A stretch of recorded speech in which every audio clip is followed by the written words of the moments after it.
सुप्रभात जगेंद्राणा। परमात्मा सत्य स्वरूप है, यह हमारी आज की आध्यात्मिक चर्चा का विषय। परमात्मा सत्य स्वरूप है। सत्य की ही विजय होती है, झूठ की नहीं। अभिप्राय यह है कि परमात्मा सत्य स्वरूप है, अतः उनकी प्राप्ति के लिए मनुष्य में सत्य की प्रतिष्ठा होनी चाहिए। परमात्मा प्राप्ति के लिए तो सत्य अनिवार्य साधन है ही। जगत में दूसरे सब कार्यों में भी अनंत सत्य की ही विजय होती है, झूठ की नहीं। तो जो लोग मिथ्या भाषण, दंभ और कपट से उन्नति की आशा रखते हैं, वे अंत में बुरी तरह से निराश होते हैं। मिथ्या भाषण और मिथ्या आचरणों में भी जो सत्य का आभास है, जिसके कारण दूसरे लोग उसे किसी अंश में सत्य मान लेते हैं, उसी से कुछ क्षणिक लाभ सा हो जाता है, परंतु उसका परिणाम अच्छा नहीं होता। अंत में सत्य सत्य ही रहता है और झूठ झूठ ही। इससे बुद्धिमान साधक सत्य भाषण और सदाचार को ही अपनाते हैं, झूठ को नहीं। क्योंकि जिनकी भोग वासना नष्ट हो गई है, ऐसे पूर्ण काम ऋषि लोग जिस मार्ग से वहां पहुंचते हैं, जहाँ सत्य के परमाधार पर ब्रह्म परमात्मा स्थित हैं, वह दैवीयान मार्ग अर्थात उन परमदेव परमात्मा को प्राप्त करने का साधन रूप मार्ग, साधन रूप मार्ग सत्य से ही परिपूर्ण है। उसमें असत्य भाषण और दंभ कपट आदि असत आचरणों के लिए कोई स्थान नहीं। तो साधना के भव्य भवन में यम नियम का पालन, नियम की सुदृढ़ता, मजबूती का परिचायक है।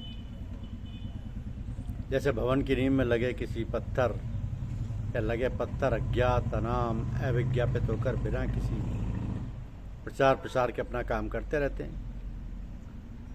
भवन की मजबूती को काल के थपेड़ों से बचाए रखते हैं। ठीक उसी प्रकार यम यानी अहिंसा, सत्य, अस्त्य, ब्रह्मचर्य, परिग्रह, फिर नियम यानी शौच, संतोष, तप, स्वाध्याय, ईश्वर, प्राणिधान का परिचालन साधक को भव प्रभाव में त्रिगुणमयी ठगनी माया के महाप्रपंचों के अति भीषण आघातों से सुरक्षा कवच प्रदान करता है। तो यम शौच के विवेचन के उपरांत नियम के अगले भाग संतोष पर विचार दृष्टि केंद्रित करते हैं कि संसार के तमाम धनों, जिसमें रुपया, जमीन, जायदाद, पद, प्रतिष्ठा आदि को अर्जित कर लेने के बाद भी जब आदमी को चैन सुकून नहीं मिलता, दिन को चैन, रात को वातानुकूलित कक्ष के अत्यंत मुलायम मखमली गद्दों पर बुलाने पर भी निद्रा देवी का आगमन नहीं होता और बिना बुलाए मेहमान से आ जाते हैं तनाव, उच्च रक्तचाप, मधुमेह आदि आदि, तब उसे अब तक कमाए गए धन की निस्सारता का बोध कुछ कुछ होने लगता है। जिस सुख, चैन, शांति, आनंद को पाने के लिए येन केन प्रकार धन कमाया था, उसने दुख, शोक, राग या रोग जर्जरित असहायता के भीषण भंवर में लाके पटक दिया।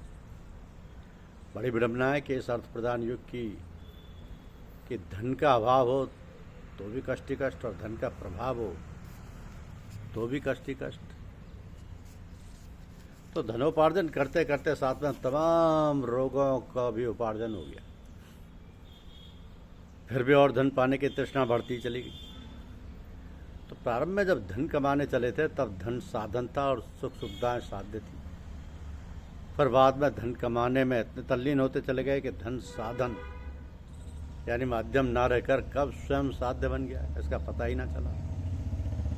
धन तो था जीवन को बेहतर बनाने के लिए, किंतु मनुष्य ने जीवन को ही समर्पित कर दिया धन कमाने के लिए। धन और जीवन की इसी उलट पुलट में जीवन धन यानी परमात्मा खो गया। अब सुख शांति कहाँ? तो सच्चा सुख भौतिक धन में नहीं, अपितु आत्मिक संतोष धन में मिलता है। कहा है कि गौधन, गजधन, बाजधन और रतन धन जान, जब आवे संतोष धन, सब धन धूर समान।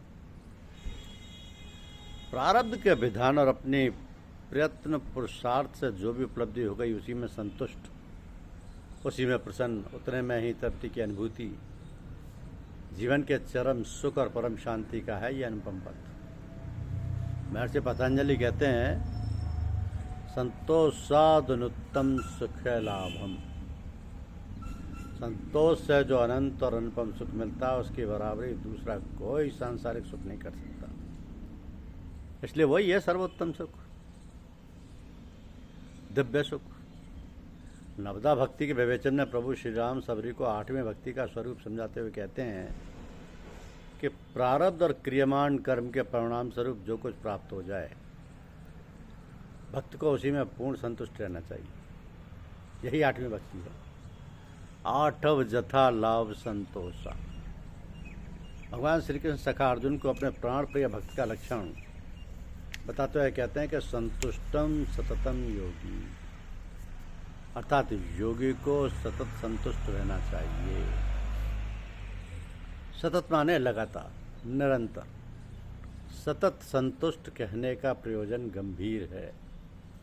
मान लीजिए जीवन में एक गंभीर परिस्थिति आ गई और हमने उससे तालमेल बैठा लिया, समायोजन कर लिया, अपनी समझबूझ से हम संतुष्ट हो गए, ठीक है। किंतु संसार तो निरंतर परिवर्तनशील है, विनाशशील है, क्षणभंगुर है। हर क्षण जिसमें परिवर्तन हो रहा है, तो अब कहीं दूसरी विषम परिस्थिति आ गई। लीजिए उससे तालमेल बिठाकर प्रसन्न रहना सीखिए। फिर तीसरी, चौथी और एक अविराम श्रृंखला परिस्थितियों की, घटनाओं की। बस क्षण प्रतिक्षण बदलते परिस्थितियों में भक्त योगी निरंतर संतुष्ट रहे। कोई शिकवा नहीं, शिकायत नहीं, बल्कि शुक्रिया हर हाल में। तो संतुष्टि का यह भाव चेतना को समर्पण के दिव्य द्वार पर पहुंचा देगा।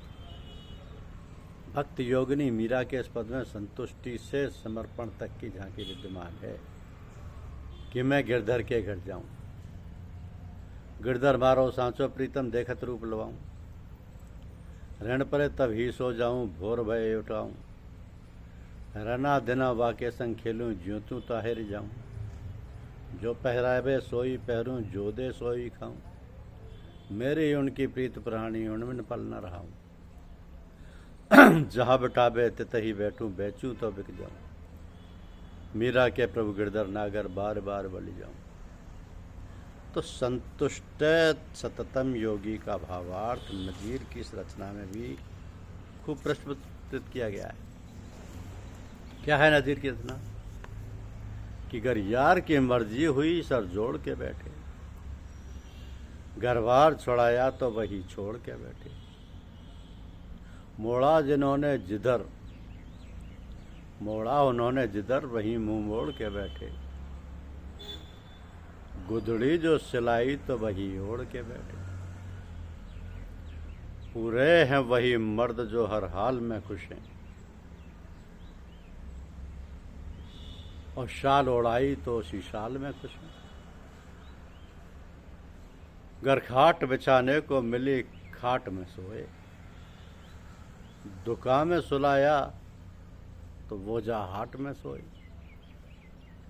रास्ते में कहा सो तो वो जा वाट में सोए, घर टाट बिछाने को दिया टाट में सोए, और खाल बिछा दी तो उसी खाल में खुश हैं, पूरे हैं वही मर्द जो हर हाल में खुश हैं। उनके तो जहां में अजब आलम है नजीरा,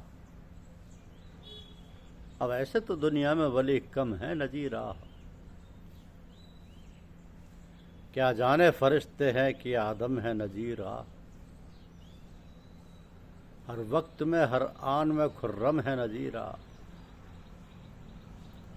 जिस ढाल में रखा वो उसी ढाल में खुश है,